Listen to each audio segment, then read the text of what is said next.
Today on Rappler.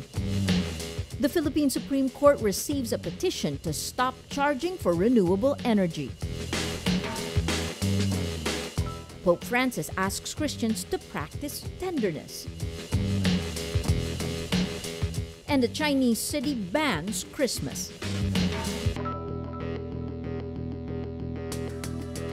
Hello, I'm Maria Ressa. Merry Christmas. This is Rappler's Wrap for the Day, a list of the most important events around the world you shouldn't miss. The Philippine Supreme Court is asked to stop the unreasonable 4 centavo per kilowatt hour billing for renewable energy by January 2015. In a petition, lawyer Mike Ancheta says the additional line item violates the Constitution and must be nullified. Ancheta adds it violates consumer rights since they're charged for power that hasn't yet been generated. The fee imposed by the Energy Regulatory Commission is meant to fund renewable energy producers as part of government efforts to lessen dependence on fossil fuels.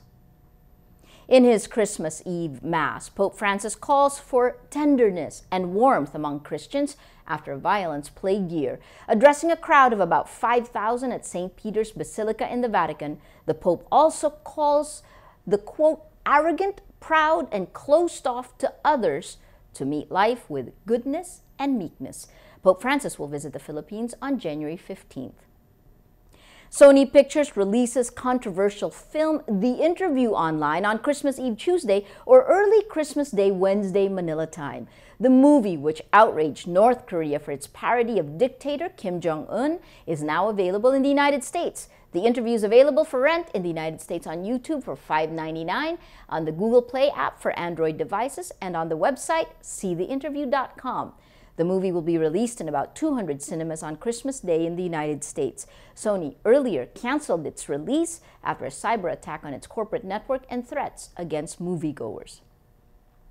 Chinese city Wenzhou bans schools from holding Christmas events. State media reports local officials affiliated with the Communist Party say schools should, quote, pay more attention to Chinese traditional festivals instead of Western traditions. Interest in Christmas grew in China as an occasion for shopping.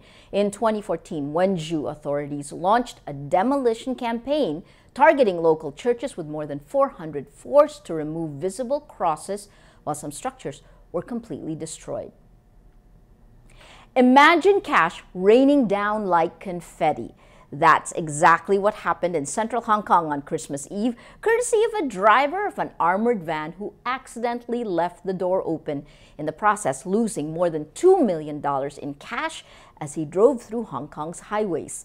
Taxi drivers rushed out of their cars to grab the cash scattered across the streets. TV footage show pedestrians running from sidewalk to take part in the mad scramble. Police rushed to the scene to secure the area. Officials warn it's larceny to keep the money and may be punishable with up to 10 years in jail. For the full stories, click on the links on your screen, and for those of you watching on mobile, the links can be found on the titles on the article. You can also click on the tabs below to go to a story in the video.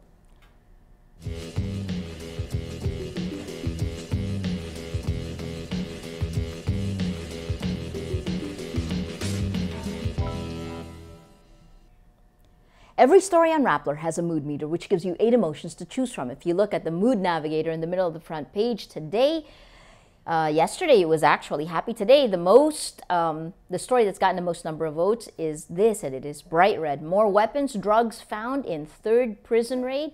You have a whopping 93% angry. That red, bringing out the mood of the day. Today, most people are angry. Don't be angry. It is Christmas Day. That is the wrap for today, Thursday, December 25, 2014. Merry Christmas. Visit Rappler.com for the latest news here and around the world. Check out our other shows, Tech Wrap and Talk Thursday. And if you haven't yet, subscribe to our YouTube channel. I'm Maria Ressa.